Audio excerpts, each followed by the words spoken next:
Hey book besties, welcome back or welcome if you're new here. My name is Ashley, I go by Little Cozy Reader, and I am so glad you're here.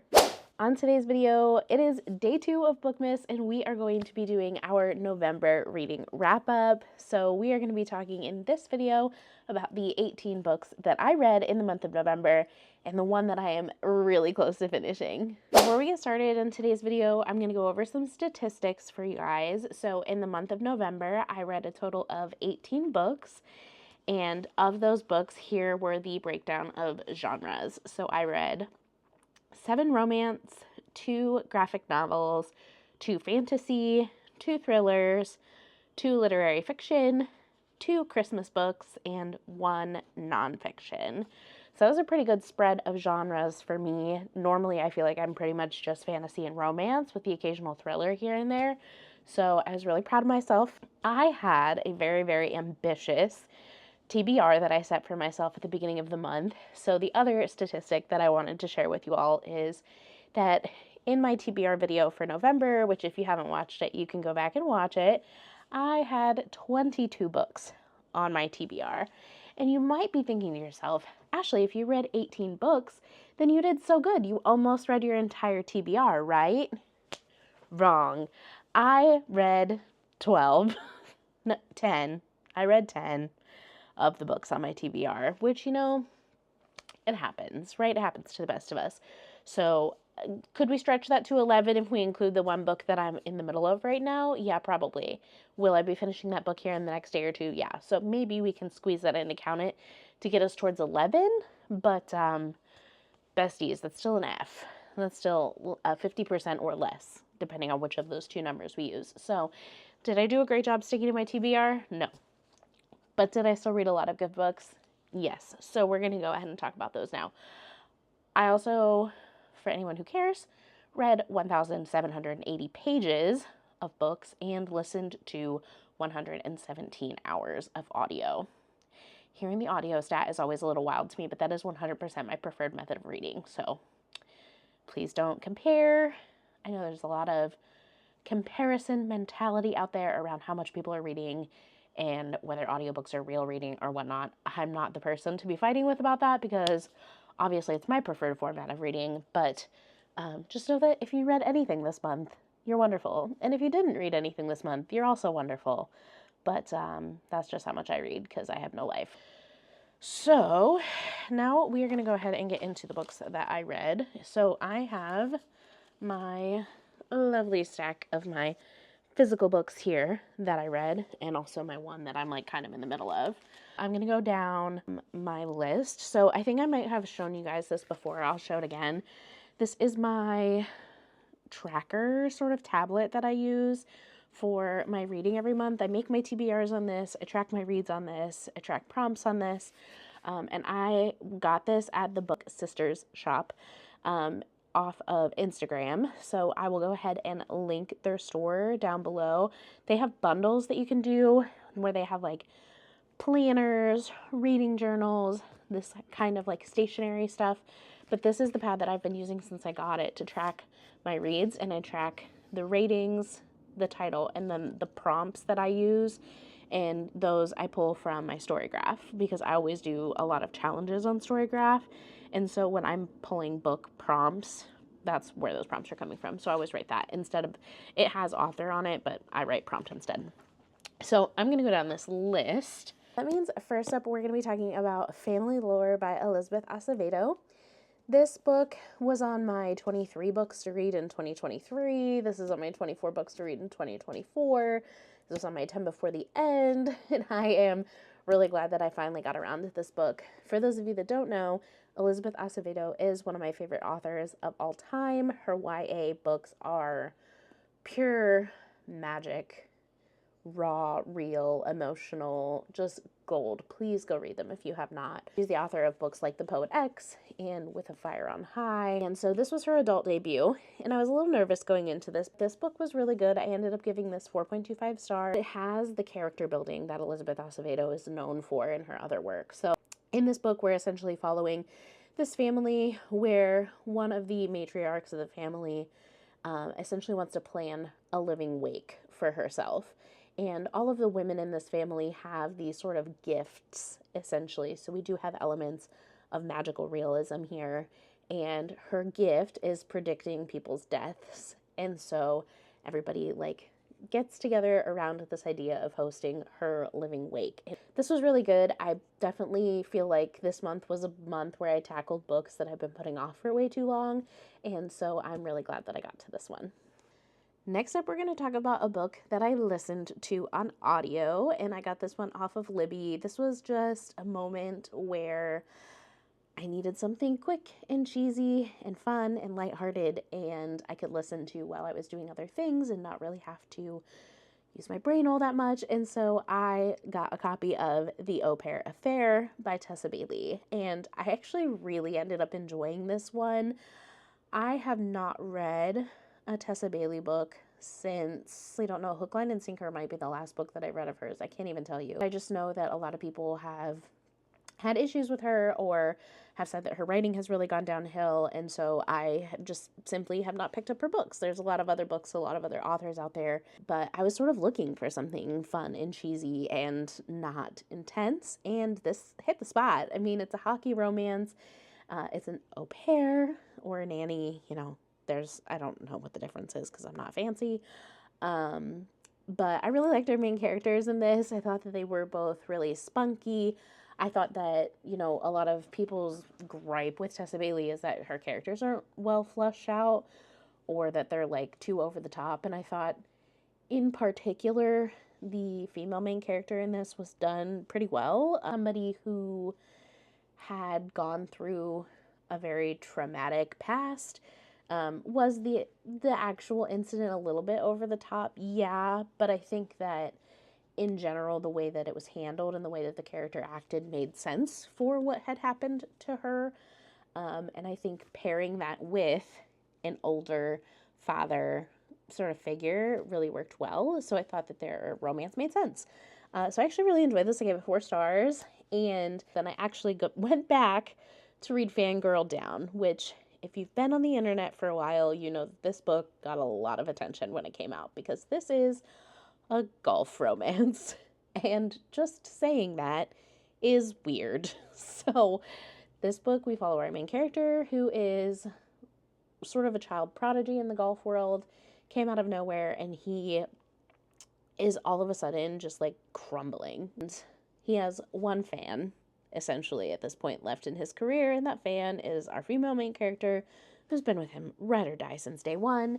And she essentially takes it upon herself to convince him that he is still in it, he's still got it, he can still compete, he is still worth it. And you sort of follow their romance from there. And the biggest gripe, if you were not around when this book came out, the biggest gripe with this book is that when it was pushed out, like marketing wise, obviously a very common marketing strategy nowadays is to identify the tropes within the book. And one of the tropes that this book was marketed as was touch her, and a lot of people were confused because it is a golf romance. He is a golfer.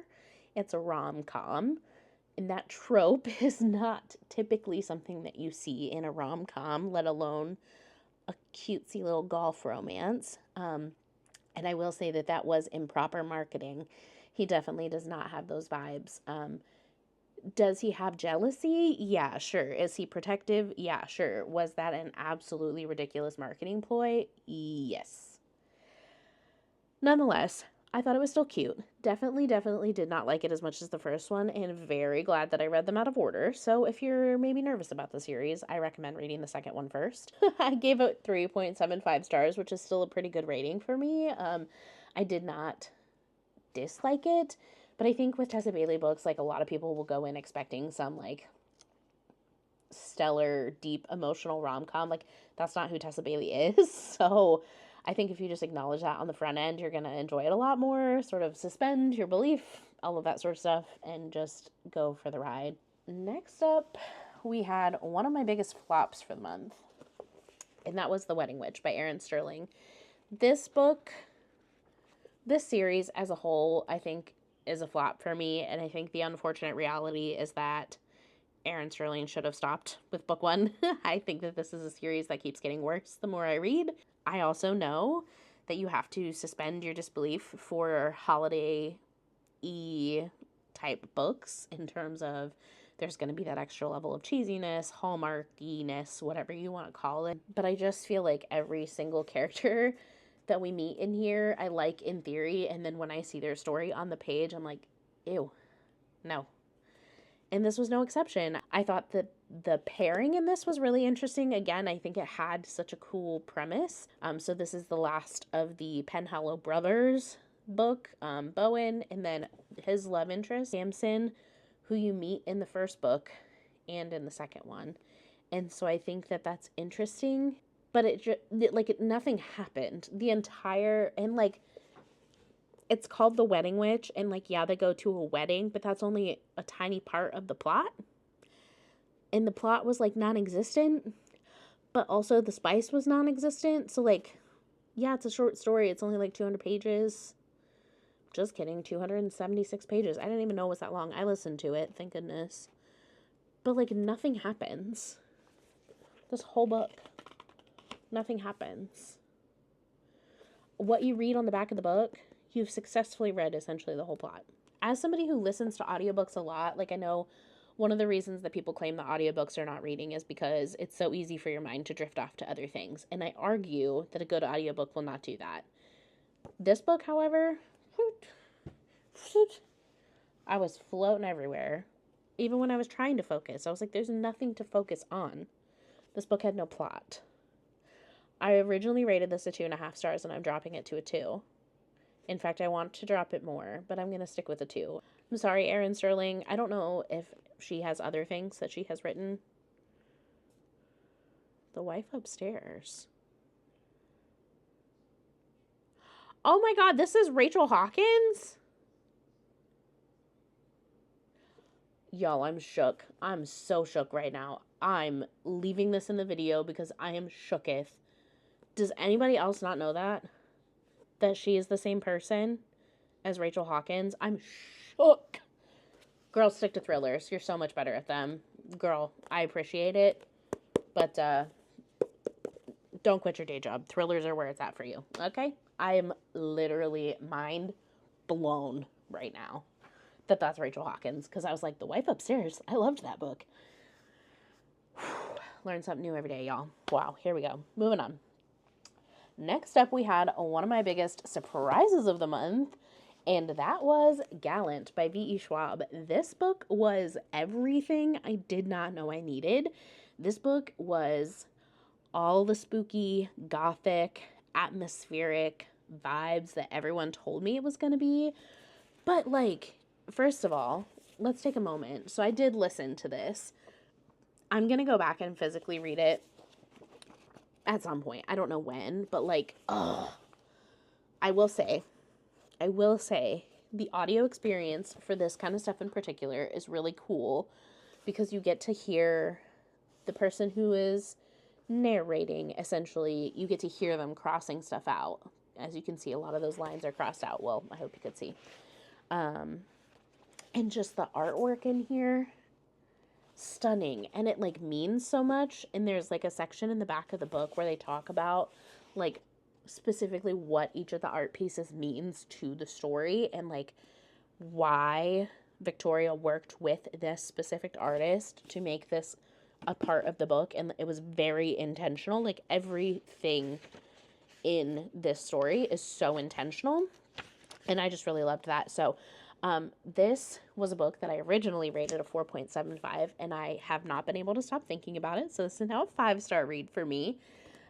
This is a YA horror, is like technically, I put this as a thriller when I did my statistics, but like YA thriller horror is the genre for this one. But this was, if you like Stranger Things, that kind of like portal to an alternate dimension, dark and twisty kind of vibe, haunted house vibes, like a manor that you can't escape, like the house is trying to keep you there kind of vibes, like very much giving like the Upside Down kind of from Stranger Things. This was so good. So, so good. And I have read a lot of reviews and a lot of discourse on this book since I finished it, because like, when I first finished it, was kind of just like, whoa, what did I just read? Like, I really needed to hear other people's thoughts in order to sort of like form my own. And one of the biggest gripes that people have with this book is the ending, feeling like it was very circular, feeling like, did we solve anything in this? Was the issue, did it conclude? Are we back at the beginning? And I love that. I love that. It was very Inception. It was very like, what was the point? Open-ended. So just know that going in. If that is not your vibe, this is not your vibe. But oh man, I loved this book. This is my first book by V.E. Schwab too, so the bar is really high. The bar is really high. So I'm so excited to read more. I have a lot of V.E. Schwab on my shelf. I just have not picked it up yet. But this was a phenomenal surprise that, again, I started this one as a 4.75, but we're boosting that up to a 5-star. This is a 5-star read right here, baby. Next, we have my hands down biggest flop of the month, and that was A Court of Frost and Starlight by Sarah J. Maas. This book shouldn't exist. I'm just going to say it. I know a lot of people who this is actually their favorite, because if you like cozy fantasy, this is for you. If you don't like cozy fantasy, like, for example, my husband read the ACOTAR series and he skipped this book. And I was like, oh, no, you got to read all the books. And then I read it and I said, nope, definitely don't go back to that one, because it was bad. And it is bad. It is exactly what it's advertised as, though, so I guess I can't really fault anyone but myself. And really, it's just my ADHD and perfectionism that I need to read all of the books in a series in order to claim that I have finished it. But this is literally just them shopping for Christmas presents. That's all that happens in this book. And, like, yeah, I guess it probably sets up a little bit more of the bickering between Cassian and Nesta, but, like, we already know where that's gonna go. So this was a waste of my time. I gave it a 2 stars because, like I said, I very rarely rate anything under a 2, but this was bad. Here's my thing. I don't like that this is pushed as being book 4 in the series. It is very much book 3.5, and I do recognize that in some, like, tracking apps and things like that, it is labeled as book 3.5. However, box sets, all of that sort of stuff, like, why do we talk about ACOTAR as being, at this point, a 5-book series? It is not. It is an original trilogy and a new series, whether that's going to be a trilogy, duology, whatever. I don't know what her plans are. However, ACOTAR is very much a trilogy. This is a holiday novella. This is not meant to be part of the series. This should be advertised as being completely separate from the series. Those are my thoughts. I'm sure I'm going to get beef for that in the comments, but that's my hot take. Next up, I read Phantasma, and I don't have a physical copy yet. I will be getting one because I loved it, but I read Phantasma on my Kindle. I am so proud of myself for reading a book when it was still popular. Yahoo! Look at me go. And this was great. I loved it. I thought that this was another one where I had to get other people's perspectives, because I felt like at times it was a 6-star read. It was so good. It sucked me in. I needed to know what's happening. And at times I felt myself being a little bit confused or a little bit taken aback or a little bit like, huh? Did I read that right? Like, is that what we're doing right now? And so I read a lot of discourse on this one as well. I settled on a 4-star for my rating for this, and I'm pretty confident in that because I see both sides of the coin. If I were to just read the book for the vibes, 5 stars. If I were to read the book for the logical progression of the story, that's where things start to fall apart. So I definitely understand what people were saying about the insta-love. Like, if you take everything out of the story and remember that this is just a couple of days, it is very weird. So I understand that perspective. I understand people not thinking that the games were done well enough. games are so hard, right? Like trials is one of the biggest ways to sell a fantasy book nowadays, but it's so easy to overdo it, and it is so easy to repeat things that have already been done, right? There is such a vast array of stories with trials in them nowadays that it is really hard to navigate that space. However, it did feel like the trials became an afterthought once the romance was introduced, and that was the number one gripe that I saw that I resonated with, was once the romance aspect was introduced, the trials became the back burner. And I agree with that. So I think that that is where I landed as a 4-star. Next up, I listened to Hello Stranger by Kathleen Center.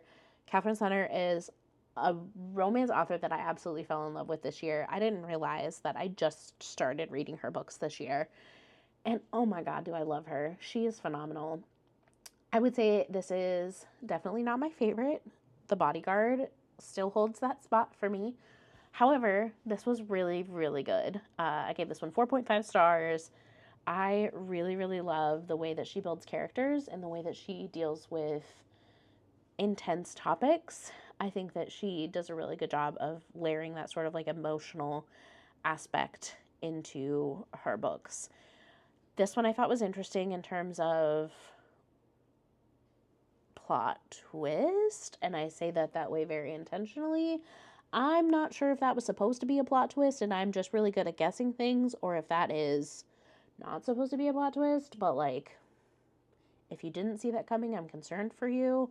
But I thought it was well done. There was like one point towards the end where I felt like it was dragging a little bit. That's what brought it down from a 5-star for me. Just a slight little pacing hiccup where I felt like at the end it didn't need to be as long as it was. Maybe drop like 25-50 pages. But other than that, the characters in this and the amount of characters that she manages to build in a rom-com so deeply, phenomenal. So really liked it. Highly recommend. For brief synopsis on this one, essentially we have our female main character who she's a struggling artist, and her mom died when she was a teenager, and her dad is a doctor, and she's like a disappointment because she went to be an artist instead of a doctor. And she goes to the doctor one day, and they're basically like, hey, you need to have brain surgery like now. And she's like, okay, well, I can't afford that, so it's going to have to wait. And then her dad, who has barely been in her life since she decided to be an artist, whatever, is like, no, you need to have this surgery now. This is what your mom died of. And she's like, oh, okay, cool. So I need to have the surgery now, whatever. So she has the surgery, and she comes out from the surgery. Everything is peachy keen, except she can no longer identify faces. So she has face blindness after the surgery as a complication. And so her form of artistry is portraits. And so she obviously has a very difficult time coming to terms with that. And she's also in the process of entering the largest art competition of her career. And so she has to try and grapple with how does she navigate this new reality that she is in while also being a portrait artist and trying to make a living. And of course, we have a beautiful love story that follows in there as well. So it was a really good story. I really liked it. I thought the concept was really cool. And so I highly recommend. I gave that one 4.5 stars. Then I read The Match by Sarah Adams. This one was okay. I gave it a 3 stars. It fell right in the middle of the road for me. This is my reminder that 3 stars is not a bad rating.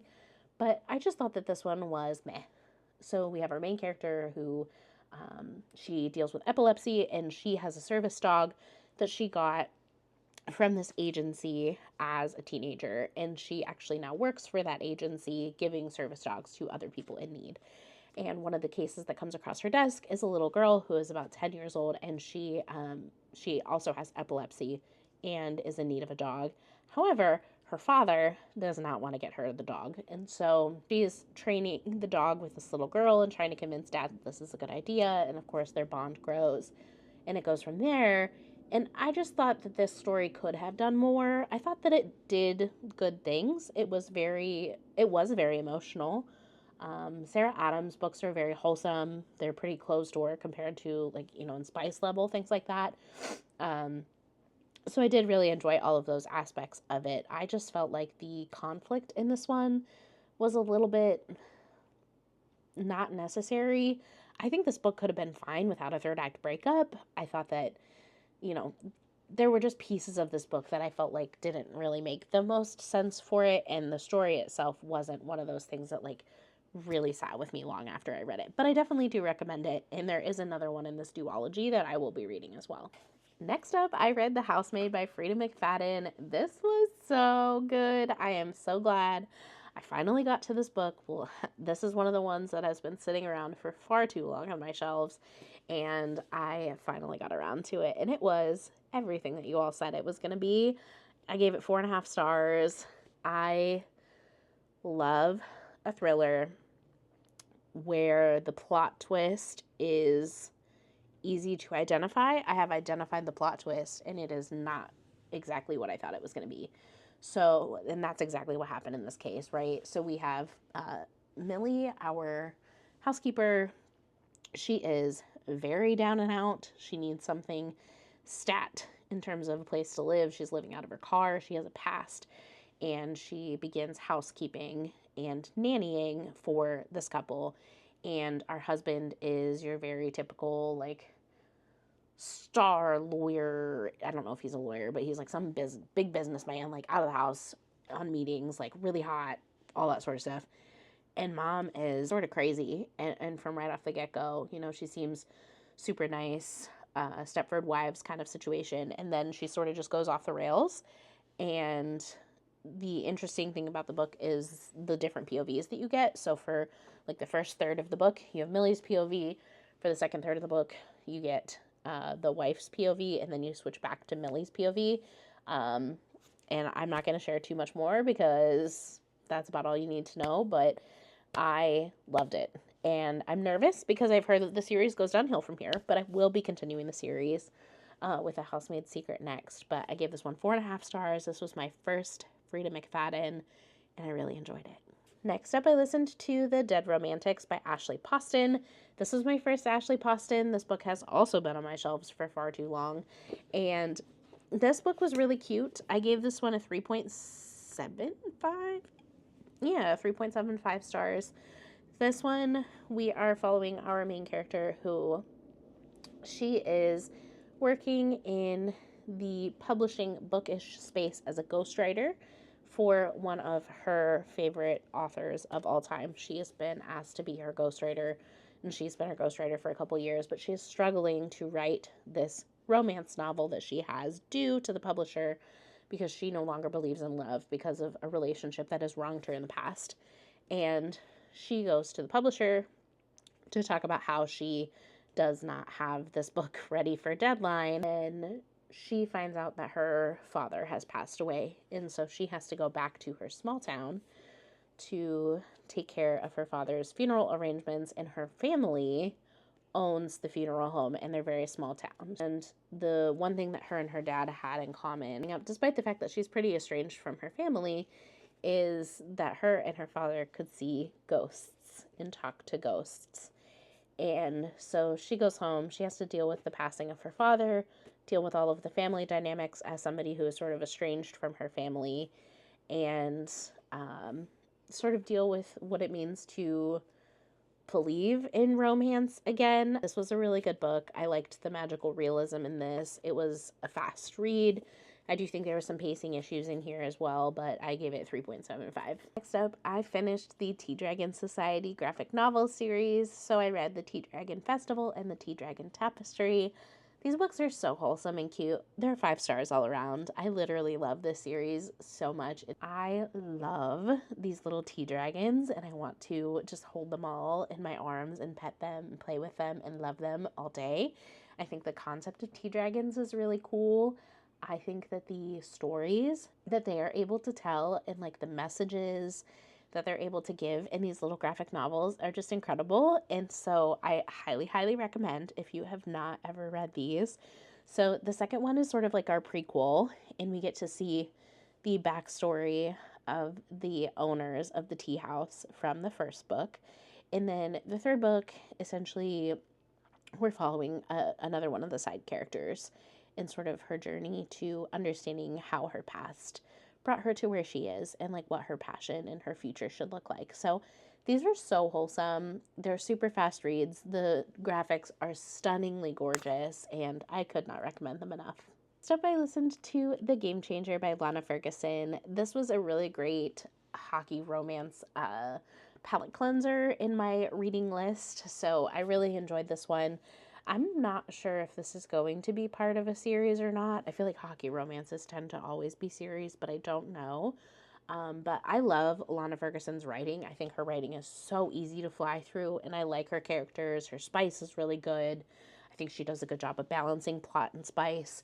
And so I gave this one 3.75 stars. We follow Ian, who's coming back from a stint away. He was with a hockey team in another country. Now he's coming back to Boston, where he's from, sort of like the king returning home sort of thing for his final season, or like, you know, to close out his hockey career. And then we have one of his teammates and best friends, little sister.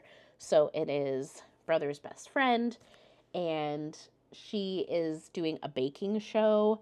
She like went to France to study baking, patisserie, whatever you call it, and comes back and she's doing a baking show on TV, and her show needs some improved ratings, and Ian is experiencing some bad press.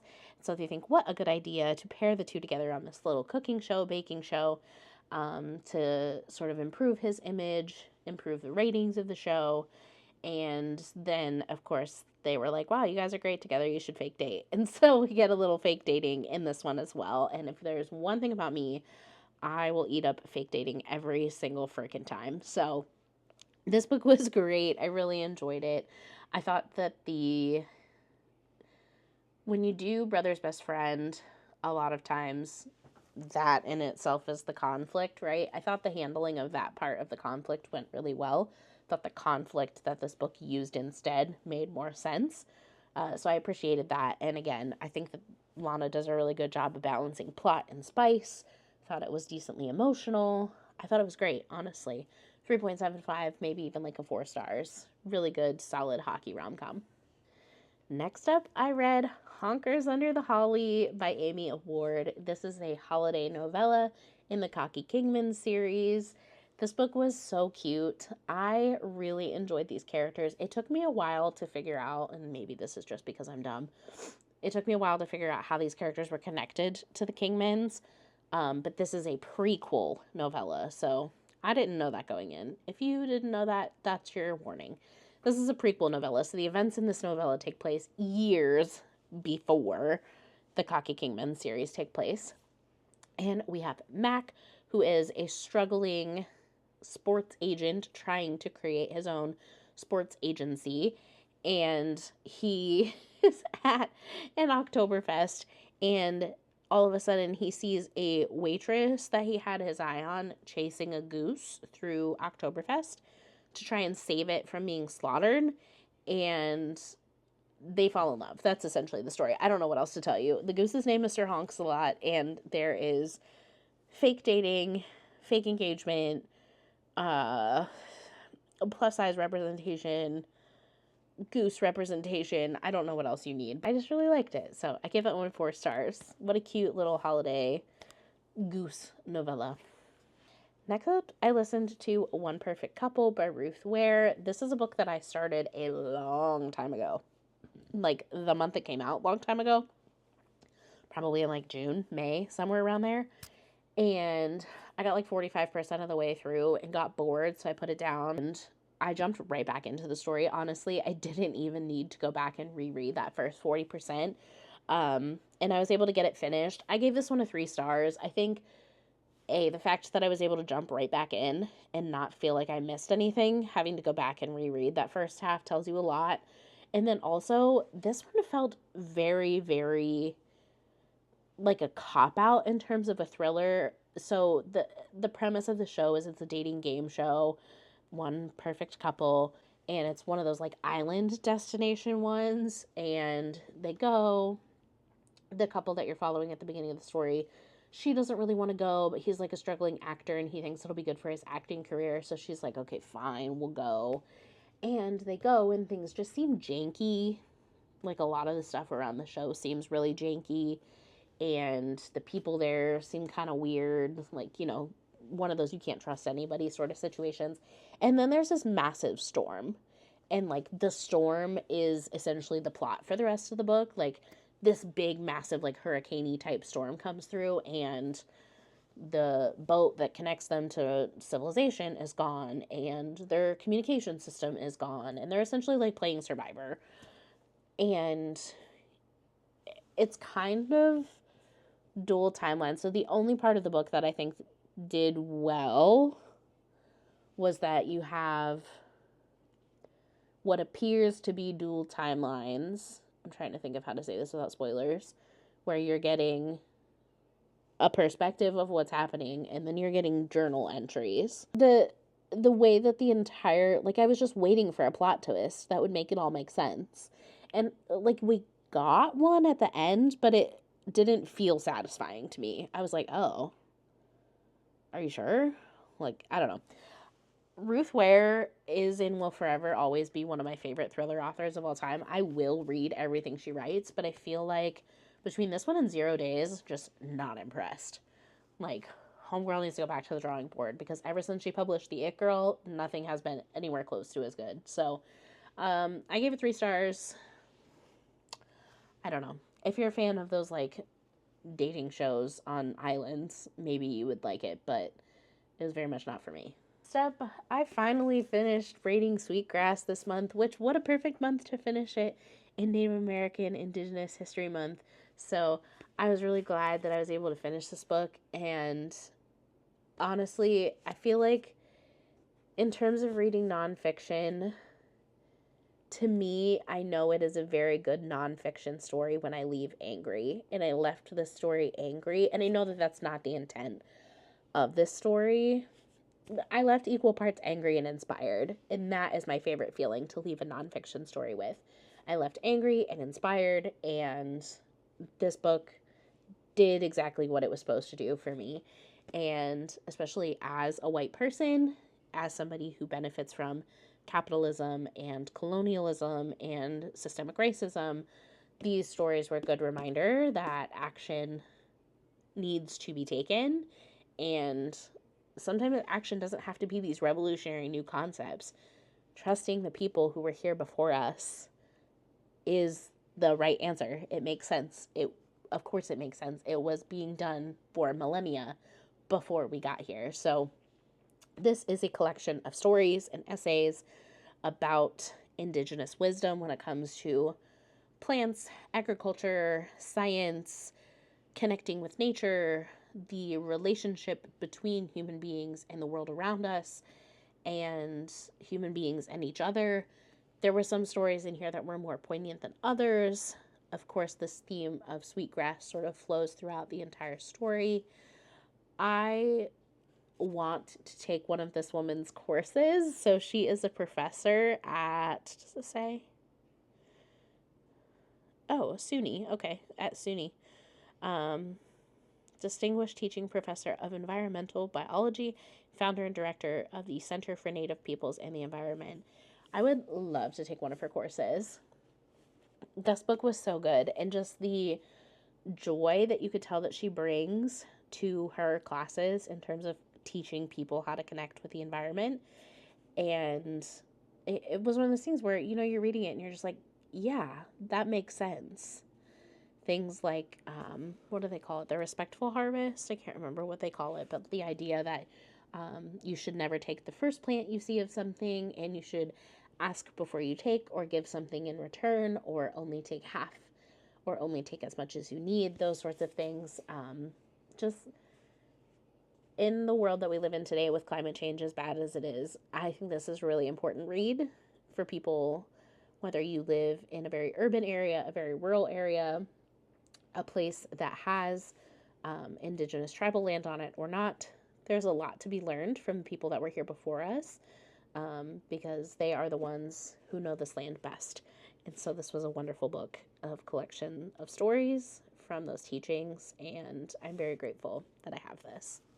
Before I get to the book that I'm still in the middle of, y'all, where's my round of applause? I need my award. I will give you a moment to gather yourselves, because I finished it. I finished it, y'all. I did it. I read it. I read it. I'm just waiting for my applause, my roses, my award, my trophy. Tomorrow and Tomorrow and Tomorrow by Gabrielle Zevin. Yo! Why did I put this book off? Why did I put it off? I know why I put it off. It's because it's literary fiction, and that scares me. But y'all, this was good.